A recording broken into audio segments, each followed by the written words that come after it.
Bonsoir à tous, bienvenue à ce webinaire du rêve à la réalité. Je m'appelle Elisangela Rodriguez et c'est un honneur pour moi de pouvoir passer ces instants ensemble sur un sujet qui est très cher à mon cœur. C'est un sujet qui est basé sur un des livres de John Maxwell du même titre, du rêve à la réalité. Et la première question que je pose à vous ce soir, c'est: est-ce que vous êtes prêt à payer les prix pour faire de votre rêve une réalité?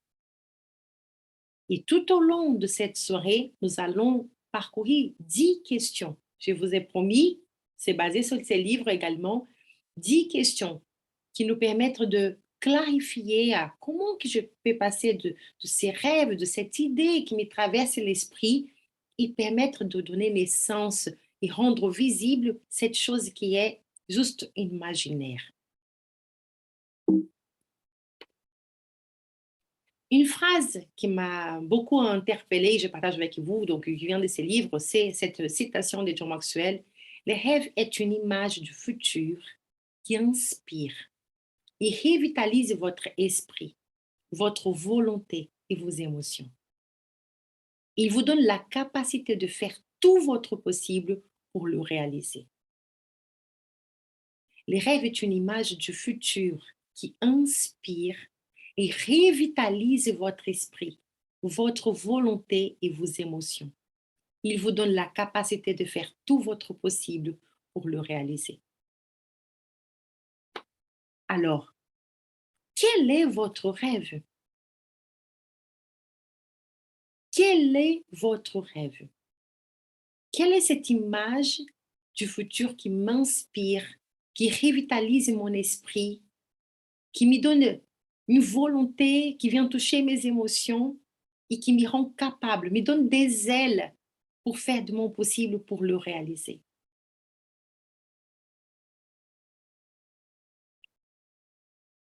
Un rêve authentique est une image, juste une, quelque chose d'invisible.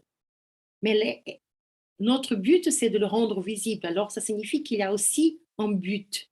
Il y a un pourquoi derrière. Qu'est-ce qui cela me permettra d'accomplir? Ça demande du talent, ça demande du potentiel, ça demande une passion, ça demande du carburant pour que ça puisse rendre en mouvement quelque chose en moi.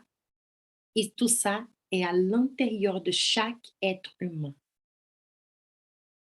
Il pourrait qu'il y ait une personne de votre entourage à qui vous posez la question: est-ce que tu as un rêve? La personne vous dit: ben, je n'ai pas le temps de rêver, j'ai des comptes à payer, j'ai des factures à régler, j'ai des problèmes à résoudre. Alors arrête d'être dans les nuages, viens sur terre. Mais la réalité, c'est que chaque personne, à un moment donné, a eu un rêve. Et ça, c'est encore plus facile de voir quand on pose la question aux enfants. Cette question si courante: qu'est-ce que tu aimerais devenir quand tu seras grand? Alors ce soir, j'aimerais que vous puissiez répondre en toute authenticité dans les chats. La première question, c'est à partager, en tout cas la réponse, c'est: qu'est-ce- quel était ton rêve quand tu étais petit? Et ces rêves peuvent être: je voulais devenir quelque chose. Ça pourrait être: j'aimerais voyager quelque part. J'aimerais accomplir quelque chose, chanter, danser dans un spectacle, faire du théâtre, je ne sais pas. Mais je vous invite, s'il vous plaît, dans les chats, répondez. Quel était votre rêve quand vous étiez plus petit?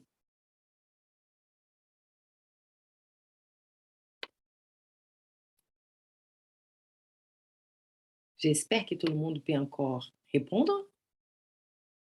Yes, merci beaucoup. Donc, je commence à voir les réponses à venir.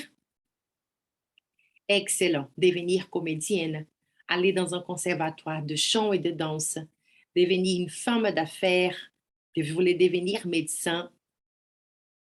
Excellent. Je ne me rappelle plus. Super. Ça, c'est aussi merci beaucoup pour l'authenticité. Une femme d'affaires influente. Excellent.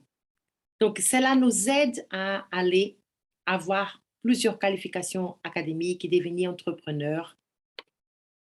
Excellent. Ah, parfois, on a plusieurs rêves. Moi, dans tout le cas, je me souviens que j'avais un rêve, c'était de voyager. Ça, c'était un rêve puisque juste pour donner le contexte à ceux qui ne me connaissent pas, je suis née à Manaus. C'est une ville qui se trouve en Amazonie, au Brésil.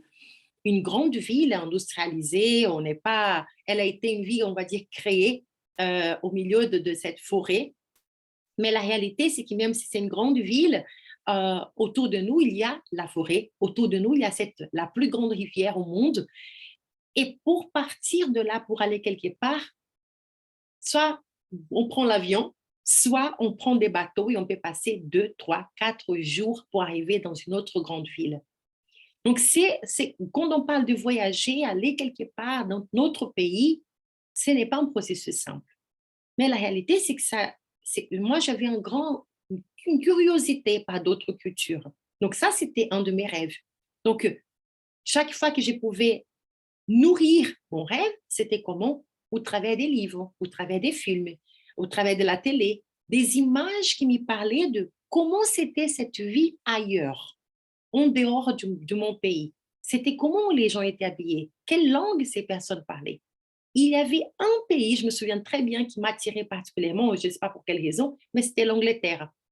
Et toute l'histoire ancienne, tous les livres que je pouvais trouver des personnes d'Angleterre, surtout voilà, des histoires d'une époque qui n'était pas la mienne, ça m'interpellait, ça m'intéressait. Donc, voilà, c'était un rêve authentique, je savais nommer, j'avais une image et il y avait un but. Mais quand on parle à un enfant, même adolescente, je n'avais pas très clair comment je partirais un jour en Angleterre, comment j'irais un jour en Europe. Je ne savais pas. Mais je savais que dans ces chemins, j'avais besoin des conseils, des gens qui avaient déjà voyagé, qui pouvaient m'aider. Et je devais aussi mettre en place des choses, comme disait ma mère, si un jour tu as envie d'aller quelque part, commence à apprendre une autre langue. Donc, ça passe pour un potentiel, pour cette histoire. Donc, la première question qu'on doit vraiment se poser, et voici la première clé, vous pouvez noter, enregistrer, garder ça pour vous, c'est la possession. Est-ce que c'est réellement mon rêve? Est-ce que c'était Elisangela qui avait envie de voyager ou c'était ma famille qui avait envie de voyager? Est-ce que c'était vous qui avez envie d'être médecin, d'être une femme d'affaires, d'être personne qualifiée ou est-ce que c'était les rêves de votre famille, de vos parents, de votre société, de votre entourage? Est-ce que les rêves que vous avez aujourd'hui, c'est vraiment votre rêve?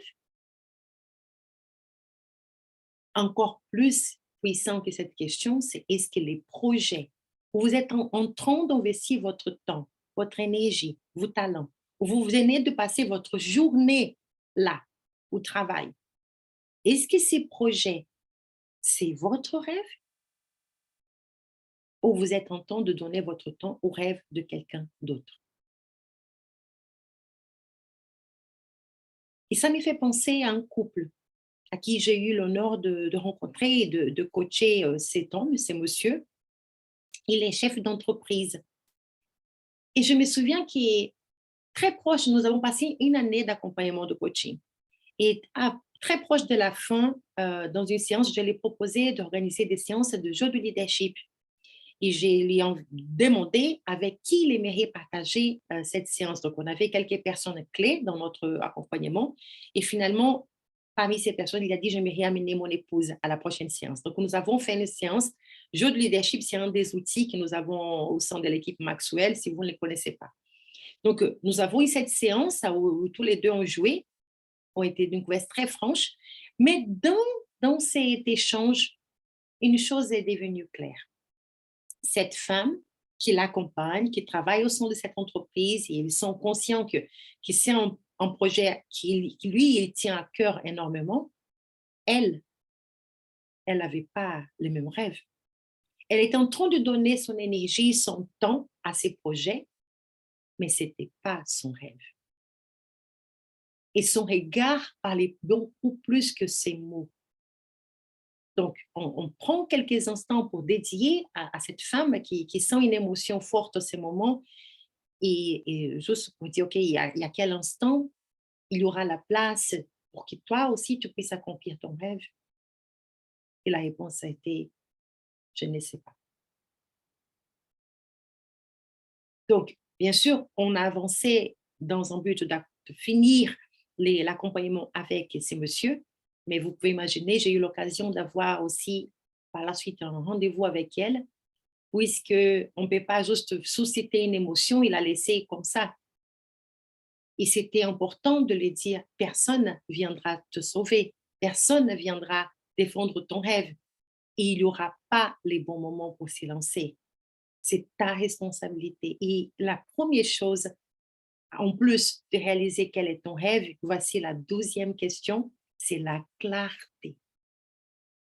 Est-ce que j'ai une idée claire de mon rêve? Parce que parfois c'est flou. J'ai envie d'aider des personnes. J'ai envie de, et vous pouvez compléter cette phrase. Est-ce que j'ai une idée claire? Alors, le plus dur à répondre à cette question, c'est, OK, Lisa, et quand c'est flou, comment je peux faire pour donner de clarté? Comment toi, tu as pu voir quel était ton prochain pas? Pourquoi l'Angleterre était quelque chose qui tu avais été attiré? Comment tu savais que tu voulais aller là-bas? Bonne question.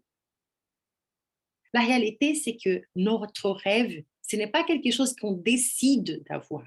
C'est quelque chose qui nous est donné. Et la réalité, c'est que pour que je puisse voir l'invisible, c'est un exercice. Il y a des techniques pour nous aider à découvrir. Et ce soir, j'espère vous donner un peu plus de... J'ai du mal à choisir quelle parmi les 10 questions je viendrai travailler en profondeur, mais je vais vous donner quelques pistes pour cela parce que je pense que tant que la clarté n'est pas là, on nage, on nage, on nage sans savoir où on va. Et on dépense notre énergie, notre temps sans savoir où on va, on tâtonne. Donc, comme dans une pièce, il faut que quelqu'un allume la lumière pour que je puisse savoir vers où je vais y aller. Mais il est important de donner une clarté. Et cette clarté, à nouveau, elle n'est pas à l'extérieur, elle est à l'intérieur de toi. Et la visualisation, c'est cette technique qui nous permet de venir donner et récupérer des morceaux, des bouts, des images qui sont là dans notre esprit, dans notre imagination, et on va donner vie. On va écrire, on va parler pour que ça puisse commencer à devenir plus clair petit à petit. C'est comme un enfant qui apprend à parler. Il ne dit pas une phrase en entier. Il fait des petits sons. Après, il commence à prononcer quelques mots et après, il arrivera à faire une phrase. Et un jour, peut-être, il écrira un livre, comme des personnes de cette audience sont en train de faire. Troisième question, la réalité. Est-ce que je dépends des facteurs sous mon contrôle pour réaliser mon rêve? Il faut absolument que je puisse maîtriser quels sont des facteurs nécessaires pour que je puisse les réaliser. Donc, dans mon cas, voyager, j'ai besoin de quoi pour aller à l'étranger? D'un passeport. Et j'en ai là. Mon passeport brésilien, le premier passeport que j'ai dû avoir pour aller quelque part. Donc ça, OK, je ne sais pas quand je partirai, mais on peut faire les démarches pour savoir comment est-ce qu'on fait pour avoir un passeport, puisque ma famille n'avait jamais été à l'étranger. Qu'est-ce que je peux contrôler d'autre? Je peux apprendre une autre langue. Je ne sais toujours pas quand je vais voyager, mais je sais que ça serait bien que les jours où je partirai, je sache parler un minimum d'anglais. Donc, ça, c'est quelque chose qui dépend d'Elisangela. OK, je dois avoir un prof d'anglais, mes parents ont besoin de m'aider à trouver, mais je me souviens très bien que mes premières leçons d'anglais, j'ai eu avec une cousine. Elle était un peu plus âgée que moi. Elle était en train d'avoir des cours d'anglais à l'école et je lui ai demandé, est-ce que tu peux m'apprendre l'anglais? Et je venais chez elle, on s'asseyait, elle me donnait des mots, des choses qu'elle était en train d'apprendre. Donc, c'était très simple, pas assez de vocabulaire que je puisse aller en Angleterre, mais c'était quelque chose qui était sous mon contrôle. Donc, moi, je te pose cette question. Quelles sont les ressources entre tes mains que tu peux commencer à utiliser pour que tu puisses donner naissance à ton rêve? Tout ce qui est en dehors de ton contrôle, en effet, tu ne peux pas gérer, mais tu peux être sûr que plus tu prends le contrôle d'accomplir ton rêve avec ce qui est entre tes mains, plus il devient réalité. Souvenez-vous la définition, c'est cette image vivante en nous que je vais nourrir pour que de plus en plus, je puisse être conscient. Quand quelqu'un me demande, qu'est-ce que tu veux de ta vie? Moi, je sais, si tu veux me donner un cadeau, contribuer une cagnotte pour mon voyage en Angleterre. Tu veux me donner un cadeau, donne-moi un livre en anglais. Tu veux me donner un cadeau, viens m'aider avec un CD en anglais. Je me souviens très bien, c'était clair pour répondre parce que je savais quel était mon projet. La passion. Un rêve, c'est quelque chose dont tu n'as pas besoin d'aller chercher l'énergie ailleurs. Il est à l'intérieur de toi. Ta passion le pousse. Ta passion d'aider des autres, ta passion de voir un sourire qui sera né dans le cœur de quelqu'un, ta passion de voir une personne qui avant dépendait, peut-être que tous les mois, quelqu'un vient déposer de l'aliment chez elle, et cette personne commence elle-même à générer du revenu, à ne plus dépendre que quelqu'un vienne lui donner l'aliment ou lui donner de l'aide, mais rendre cette personne autonome pour qu'elle-même puisse être capable de générer du revenu. Je sais que dans de ce webinaire, il y a des personnes comme Marie-Jo qui aident d'autres mamans qui sont des mamans célibataires. Et ces femmes ont besoin de gagner assurance, elles ont besoin d'être équipées, d'être outillées, d'avoir des ressources et savoir faire du business, savoir entreprendre. Donc, comment Marie-Jo fait tout ça? Il ne suffit pas d'avoir d'outils, il ne suffit pas de savoir avoir cette vision. Il faut avoir une passion. Et quand on a une passion, personne ne peut étouffer les feux qui est en toi. Personne ne peut étouffer, puisque quand tu parleras, ça déborde. Tes yeux parlent plus que tes mots. Ton cœur palpite. Parfois, des larmes vont couler. Tes mains seront froides. Tu auras une énergie différente parce que tu parles de ton rêve. On dit souvent que quand on va faire un business plan, par exemple, et qu'on va présenter au banquier pour demander de financement, il faut envoyer personne d'autre qui a pas la personne qui a eu l'idée. Pourquoi? Parce qu'il faut convaincre les banquiers que ce projet va aboutir à quelque chose. Et comment est-ce qu'on convainc quelqu'un? Avec la passion. La passion qui déborde, qui est non verbale, c'est elle qui va t'aider. Alors, ma question à toi, là, à nouveau, c'est qu'est-ce que tu fais avec ta passion? Est-ce que tu l'étouffes ou est-ce que tu la laisses déborder? Comment tu laisses déborder une passion? Tu donnes juste cette énergie qui coule là, quand ton cœur commence à battre, quand tu penses à tout ça, à la place juste de laisser les larmes couler parce que tu te dis à quel moment je pourrais y aller, tu te mets dans l'action. C'est cette passion qui va te permettre de te réveiller plus tôt ou d'être plus tard ou de consacrer un jeudi soir à regarder, à écouter un webinaire. C'est parce qu'il y a ta passion qui t'anime et qui te dit, il faut que j'accomplisse mon rêve. Et garde-la vivante parce que c'est elle le moteur qui va traverser toutes les saisons et les défis. Cinquième question, les chemins. Et j'ai une stratégie pour réaliser mon rêve. Qu'il soit devenir conférencier, que ce soit devenir médecin, que ce soit créer un foyer pour des femmes. Il y a tellement de personnes ici qui veulent faire du bien, que ce soit transformer la jeunesse de son pays. Les rêves sont tellement grands. Avant d'arriver à ces sommets de la montagne, il y a des étapes à monter pour y arriver. Donc, à nouveau, c'est penser par où je commence. Commence là où tu es. Quelle est cette stratégie pour réaliser mon rêve? Ça ne se fait pas tout seul. Ça, c'est la chose importante à comprendre. Ça demande un accompagnement. C'est pas tout le monde qui va voir de A à Z les chemins. Ah, d'ailleurs, c'est rare que quelqu'un puisse voir de tous les chemins. Mais ce qu'on doit faire, c'est connaître quel est ton prochain pas. Parce que ces chemins, parfois, il est tracé un pas après l'autre. D'ailleurs, ta vision aussi va s'élargir un pas après l'autre. Est-ce que moi, je savais à quel moment je partirais? Non. Est-ce que je pourrais donner une date? Non. Je vous parle, j'étais adolescente, enfin, je pouvais dire, j'aimerais y aller à 18 ans, je pourrais dire ça. Est-ce que j'avais une stratégie? Est-ce que j'avais de l'argent? Non. Et mes parents étaient clairs. On va t'aider avec les cours d'anglais, mais on ne va pas te payer ces voyages. Je me souviens très bien, ma mère dit, tu vas travailler, tu vas voir, tu vas faire ce que tu veux. Mais ton engagement avec nous, c'est étudier. Quand tu seras en mesure de payer ton propre voyage, tu vas la faire. Donc, à la place d'attendre les jours où je partirai dans un autre pays, il faut commencer chez moi.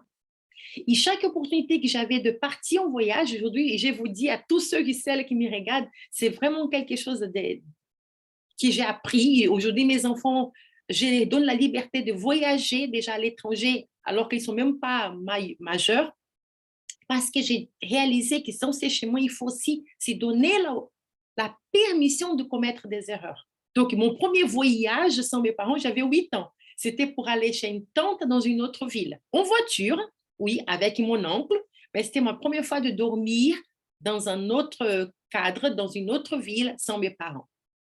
Bien sûr, je pleurais. Mais au moins, check, c'est fait.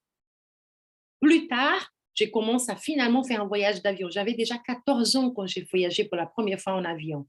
C'était toujours une ville encore au Brésil, mais check. J'ai connu c'est quoi un aéroport, c'est quoi un avion, c'est quoi la sensation d'être dedans, où est-ce qu'il faut trouver les valises. Donc, mon chemin, c'est toujours pas comme j'essaie à l'étranger, mais je sais quel est mon prochain pas. Je vais saisir cette expérience pour m'apprendre. Comment on organise une valise? Comment on met nos habits dedans avec un certain nombre de kilos à respecter? Ça aussi, ça s'apprend en voyageant. Ça ne s'apprend pas en lisant un livre qui connaît les chemins, qui connaît pardon, les froids, qui connaît la chaleur. J'ai dû connaître tout ça. Il faut réfléchir à ses habits quand on prépare une valise. Donc, les stratégies pour réaliser le rêve, tu n'en as peut-être pas en entier tout d'un coup, mais il faut que tu puisses avoir une idée.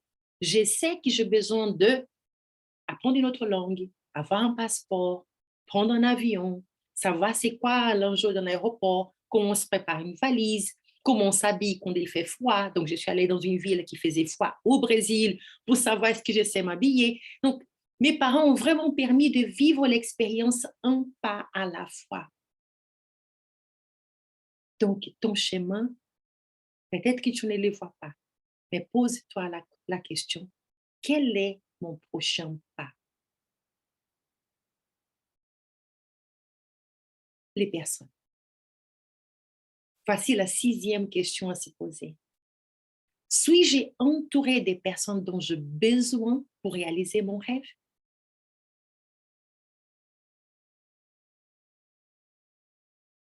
J'aime cette phrase qui dit, ton rêve, c'est 100% ta responsabilité. Ta mission, 100% ta responsabilité. Mais justement parce que c'est ta mission, tu ne pourras pas l'accomplir tout seul. Je suis là ce soir.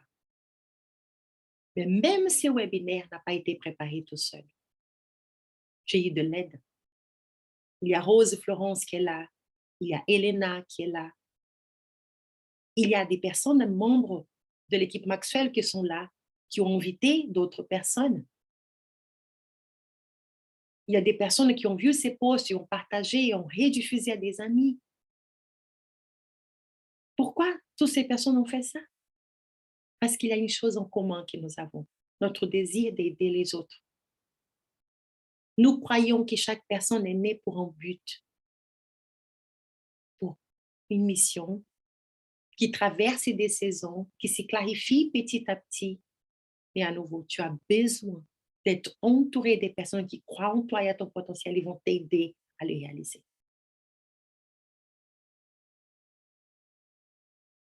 Arriver quelque part, c'est une chose. Et après, il y avait une question qu'on doit toujours se remettre à nous-mêmes en question, c'est si ces personnes autour de moi n'arrivent pas à voir, parce que moi je vous parle, mes parents J'ai eu le privilège d'avoir des parents qui croyaient en moi et qui n'ont jamais dit ça, c'est impossible. Mais ça n'a pas toujours été le cas pour tous mes rêves. Il y a eu des moments dans ma vie où j'étais seule, où je sais que je voyais, je ne savais même pas exprimer et pourtant ça me faisait souffrir. Alors, est-ce que je vais blâmer ces personnes et dire, mais vous ne comprenez rien, vous ne savez pas de quoi je parle? Ou est-ce que je vais essayer de trouver de qui je peux m'approcher pour m'inspirer? Et c'est justement ce que j'ai fait. Je me souviens que j'avais 13 ans. 13 ans et j'avais une dame qui était américaine et elle était chef de chœur. Et j'ai décidé de m'approcher de cette personne parce qu'elle était la seule personne que je connaissais qui venait d'un autre pays à ce moment-là, qui vivait dans ma ville et de qui j'étais proche. Donc, je me suis approchée d'abord pour chanter dans ces chants, dans cette chorale. Donc, venais à la répétition toutes les semaines. Mais petit à petit, je voulais gagner la confiance de cette dame. Et je pense qu'un des compliments les plus beaux que j'ai eu, d'encouragement que j'ai eu de sa part, elle s'appelle Rebecca.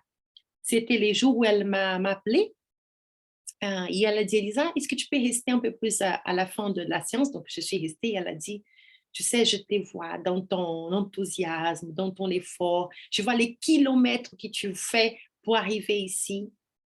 Mais tu sais quoi? Je te vois un jour faire des kilomètres pour aller ailleurs. C'est assez impressionnant. Et elle ne savait pas mon rêve. Hein. Je ne l'avais jamais dit. Je te vois même dehors du Brésil. C'est comme si tu n'avais pas peur de faire des distances et tu ne seras pas seule.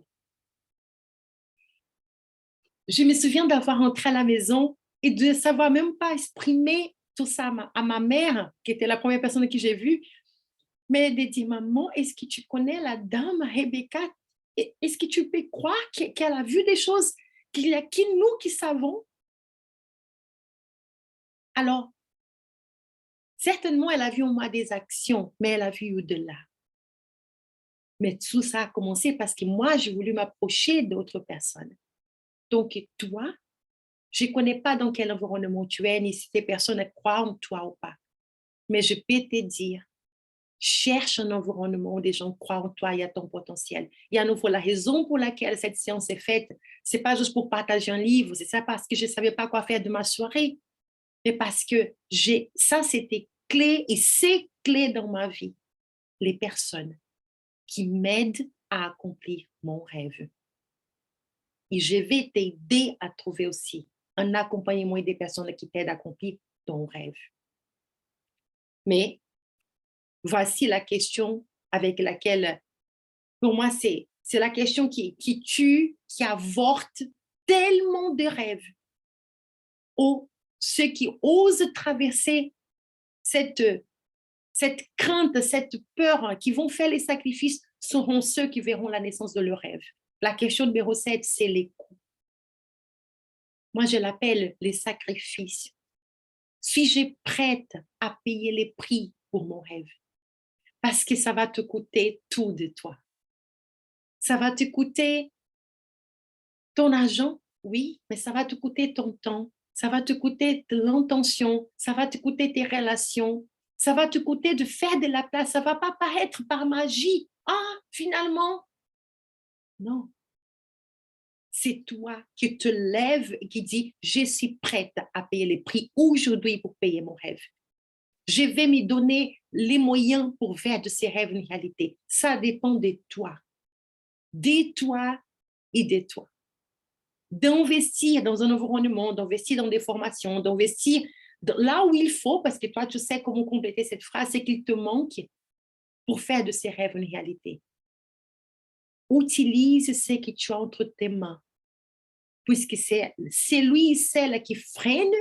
Ce n'est pas parce qu'il n'y a pas de financement de la part du gouvernement ou il n'y a pas de financement pour les entreprises ou les petits PME ou pour les femmes au foyer. Non. Ce n'est pas parce qu'on vit une crise post-Covid. La personne qui va freiner la réalisation de ton rêve, c'est toi. Ou la personne qui va payer les prix de faire de ces rêves une réalité, c'est toi. Et il ne suffira pas une fois. Ce n'est pas à un moment donné, tu te réveilles et tu dis, ça y est, je vais accomplir mon rêve. La question numéro 8 parle de la ténacité. Est-ce que les chemins que j'ai pris est en train de me rapprocher de mon rêve? Parce que c'est une question qu'on doit se poser tous les jours. Je vais à nouveau répondre les noms de personnes avec qui je travaille. Elles savent que je dis ça souvent, qu'on doit se poser la question régulièrement. Est-ce que je suis en train d'accomplir ma mission? Est-ce que j'ai, dans cette saison, la chose que je dois faire, c'est toujours la tâche que je suis en train de faire. Parce que les tâches ne sont qu'un moyen d'exprimer mon rêve. Mais parfois, je dois avoir plus grand, je dois élargir, je dois commencer à faire d'autres choses pour me rapprocher de mon rêve.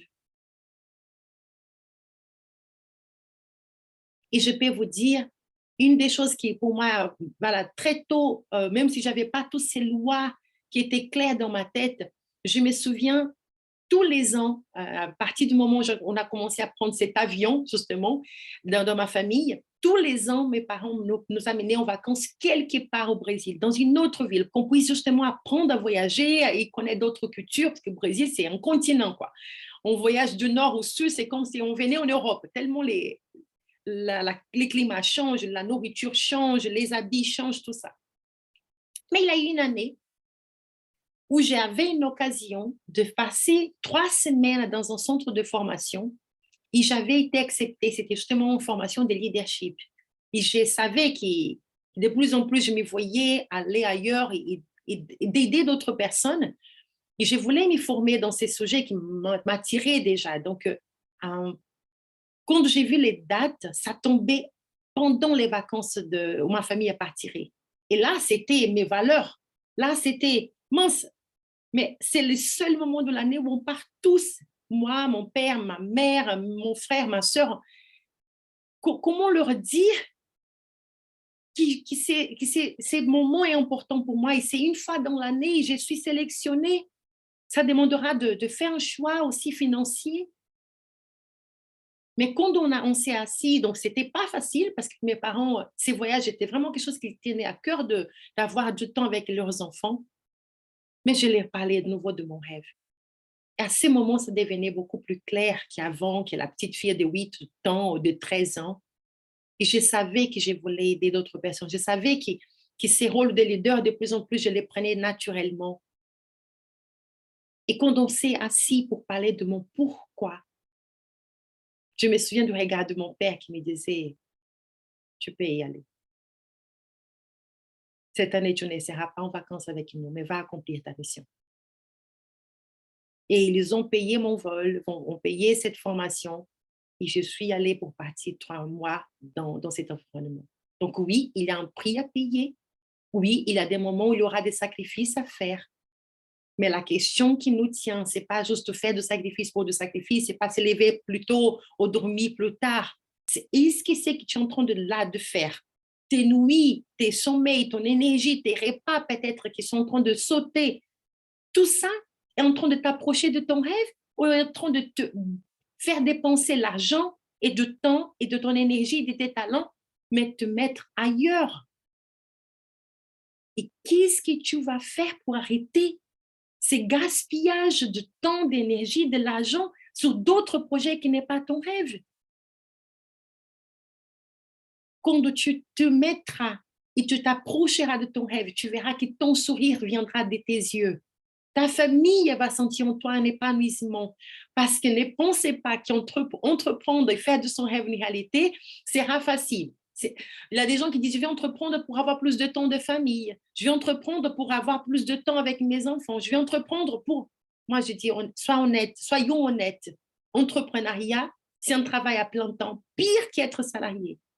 La différence, ta passion, c'est les moteurs qui te boostent, c'est ton pourquoi, c'est tes talents, c'est ta vision, c'est ton épanouissement, c'est ton émerveillement. Ça n'a absolument rien à voir d'être quelqu'un qui dépense son énergie vers son rêve et quelqu'un qui dépense son énergie ailleurs.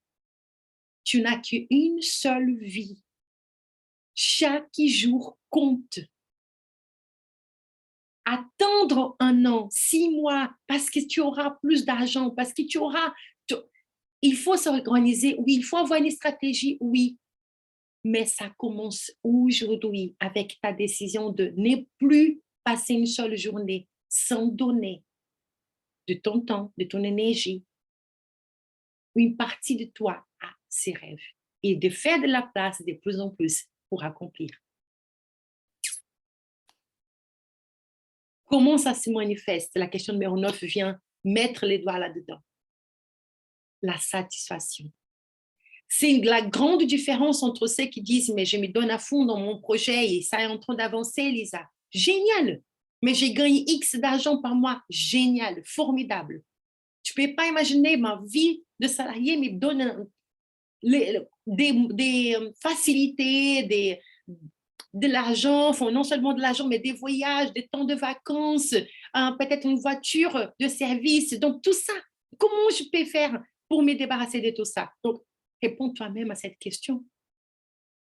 Est-ce que travailler là où tu es te procure la satisfaction? Il n'y a que toi qui sais ce qui se passe dans ton cœur et dans tes pensées. Moi, je sais que quand je me suis désalignée de ma vision, j'ai pleuré dans les toilettes de l'entreprise et pourtant j'avais un bon salaire. J'étais dans un bon poste. J'étais dans un groupe international où on pouvait être muté. Oui, plein de facilités, mais ma vie, mon rêve, ma santé, je commençais à avoir mal aux yeux, mal au dos, mal aux genoux. Je ne pouvais plus monter les escaliers, mais c'était horrible. J'avais tellement d'excuses à chaque fois, mais c'était réel. Mon corps s'est refusé à aller à ce travail. Je me souviens de rentrer dans ces bâtiments des derniers mois, les larmes qui venaient et que je faisais l'effort de retenir.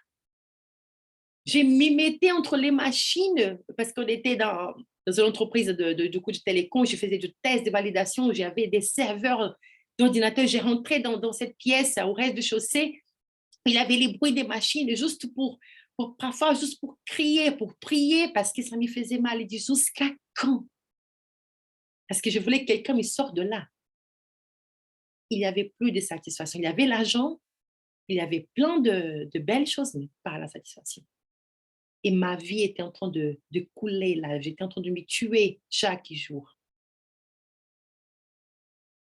Et la dernière question, c'est ton pourquoi. On ne fait pas tout ça pour se faire plaisir et satisfaction comme si on était des égoïstes. Et comme on pensait que notre bien-être et tout ce qui compte, c'est moi et moi, je suis la reine et toi, tu es le roi. Non. Notre rêve, le rêve en tout cas, la définition du rêve dont nous parlons ici, c'est ta vision. Et du coup, pose-toi la question, est-ce que ce que tu es en train de faire apporte quelque chose aux autres qui est aligné à ce que tu sais que tu es créé pour les faire? Parce que tu sais que ton rêve, cette chose qui te donne envie, que ce soit chanter, que ce soit danser, que ce soit faire du théâtre, il n'y a pas des tâches plus nobles qu'une autre. Il n'y a pas une position meilleure qu'une autre. Il y a un pourquoi qui fait que le boulanger fait son pain, que la pâtissière fait ses desserts, qui fait que les coiffeurs, la coiffeuse vient nous aider à prendre soin de nos cheveux. Il y a un pourquoi. Je vais aider quelqu'un dans ce que je sais faire. Je vais l'aider à se sentir bien. Alors, cet impact, il y a aussi une question sur laquelle tu dois penser. Toi, tu peux attendre 6 mois, 1 an. Nous pouvons attendre quand ça sera plus confortable pour nous. Mais ces autres-là, ces autres quand on voit notre rêve accompli, est-ce qu'ils peuvent attendre? Et une des choses qui m'a marquée dans ces parcours,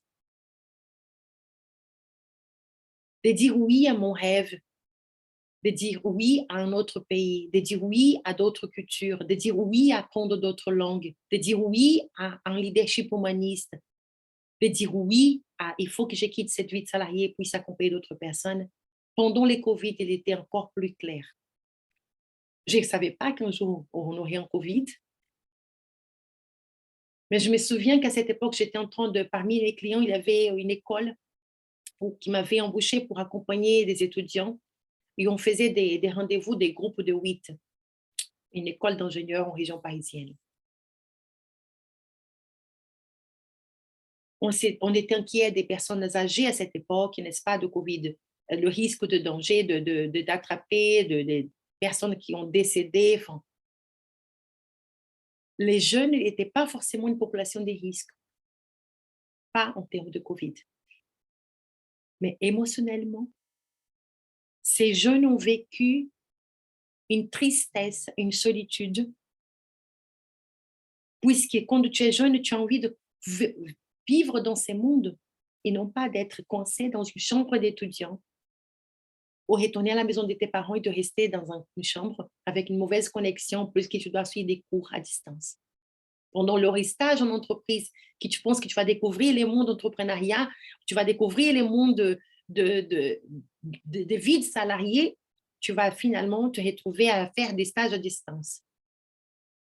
Pendant cette période, chaque jeune que j'ai pu rencontrer, le regard était mort, triste.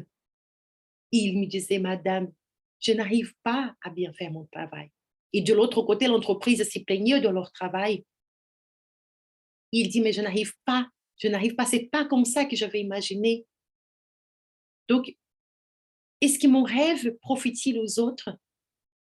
J'ai réalisé que chaque personne a besoin d'être accompagnée. Alors, à nous tous qui sommes là, qui avons un désir d'aider d'autres personnes, parce que je sais que ces gens qui sont en train de regarder, nous avons ce désir de impacter d'autres vies. Soit nous nous levons pour faire notre travail aujourd'hui, soit on risque d'apprendre. Tel jeune s'est suicidé. Il a mis fin à sa vie parce qu'il n'avait pas quelqu'un à qui parler. Et ce n'est pas pour vous rendre sensible à une cause, c'est la vérité. Je vous raconte la vérité. Nous avons une mission à accomplir, chacun de nous. Et nos rêves ne sont pas pour nous. C'est pour un temps comme celui-ci. Ce n'est pas pour demain. Tu ne connais pas le lendemain. Tu sais que tu as aujourd'hui.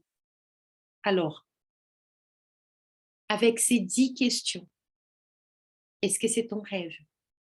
Est-ce que tu as une idée claire de ton rêve? Est-ce que tu dépends des facteurs qui sont sous ton contrôle? Est-ce que tu as la passion? Est-ce que tu as une stratégie? Qui sont ceux qui t'entourent, qui t'aident à réaliser ton rêve? Quel est le prix que tu es prêt à payer pour faire de ces rêves une réalité? Est-ce que tes actions sont aujourd'hui en train de te rapprocher de ton rêve ou de t'éloigner? Est-ce que tu as la satisfaction chaque matin quand tu te lèves? Et chaque soir, quand tu vas dormir, tu as des étoiles et en train de te dire comment je peux faire mieux? Est-ce que tu vois l'impact de tes actions sur la vie d'autres personnes? Ce sont les 10 questions qu'il y a dans ces livres du rêve à la réalité. Chaque question, il y a un monde. Vu le temps, on ne pourra pas parcourir plus en détail comme je voulais faire l'aspect de la clarté, mais c'est pas grave. C'est pas grave. La question qui compte ce soir pour nous, c'est après tout ce que nous avons vu, il y a la possibilité d'aller en profondeur. Donc, vous avez les questions, elles sont là, c'est pour vous.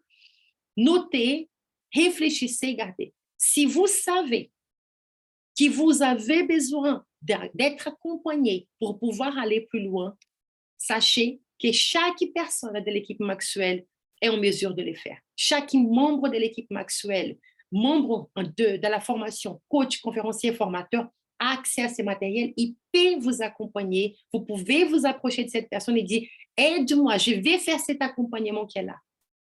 Si vous souhaitez le faire avec moi, je serai honorée de le faire. Le 6 octobre, je vais démarrer un groupe de personnes et je vais les accompagner. Nous allons avoir 10 heures parce que chaque question, je vais passer 1 heure à les étudier. Nous allons du coup passer 5 séances. Chaque séance va avoir 2 heures et elles vont se passer tous les mois au long, donc chaque jeudi, 21 heures du mois d'octobre, 21 heures hors de Paris. Je parle, ça sera en virtuel et on va travailler 2 heures. C'est long, mais c'est important, ça vous permettra de travailler 5 séances, donc 4 semaine en octobre et une en novembre. Après travailler ces 10 heures, ces 10 questions, ceux qui veulent, nous allons travailler encore plus. Parce que parfois, on vient juste mettre quelques mots sur un papier, mais ces projets, en effet, plus ils gagnent, on va dire, la clarté, plus vous les voyez, plus vous avez envie de passer au prochain pas. Donc, l'équipe Maxwell, auquel je suis coach certifié, peut vous accompagner. Nous avons des mentors dedans et là aussi, moi et d'autres personnes de cette équipe peuvent vous aider. Mais sachez que si vous souhaitez un coaching individuel pour vous aider, moi, je vais lancer un accompagnement, donc ça qui va durer jusqu'à la fin de l'année pour que ces 90 jours, cette saison d'octobre à décembre, ces rêves puissent avoir plus de clarté. Cet accompagnement de la première partie, en tout cas, des 10 heures, va vous coûter 50 € l'heure. Donc, ça vous fait 500 €, et ça, c'est hors taxe. On sait qu'en France, il faut ajouter la TVA. Mais ça vous donne une idée des tarifs et des prix. Donc, à tous ceux qui veulent, vous pouvez me contacter ce soir. Il y aura des bonus supplémentaires, des facilités de paiement. Et à toutes les personnes inscrites ce soir, je vais vous offrir l'accompagnement de la fin de l'année. Donc, nous allons avoir les tests DISC, une séance d'accompagnement, de connaître votre style de personnalité, des tests de talents pour identifier bien quels sont vos points forts, des tests de valeurs pour vous permettre de connaître mieux quelles sont les valeurs sur lesquelles vous ne voulez pas du tout vous perdre et vous voulez travailler. Donc, tout l'accompagnement jusqu'à décembre, vous allez recevoir gratuitement pour tous ceux qui s'inscriront au Mastermind, donc qui coûtera 500 € hors taxe pour toute inscription. Comment on fait, Elisa? Écrivez-moi ce soir. Il y aura la possibilité de faire 2 paiements, 250 € maintenant, 250 € le mois d'après. Donc, ça vous aidera à travailler tranquillement. Mais à nouveau, si vous connaissez un membre Maxwell, si vous connaissez un ami qui connaît, qui vous connaît, qui est proche, approchez-vous de cette personne et dites, j'ai envie de travailler avec toi. J'en suis certaine, cette personne sera honorée de vous accompagner. Je vous dis un grand merci. Moi, je vais ouvrir aux questions-réponses pour ceux qui sont avec moi en direct ici dans cette séance. À vous qui êtes en train de regarder ça en replay, je serai ravie de vous avoir dans une de mes séances ou par échange, par WhatsApp. Le nom de notre entreprise, mon entreprise s'appelle Émerveiller parce que moi, je crois que chaque personne dans ce monde est née pour devenir une personne qui vit émerveillée comme un enfant. Et c'est mon souhait pour toi. À bientôt.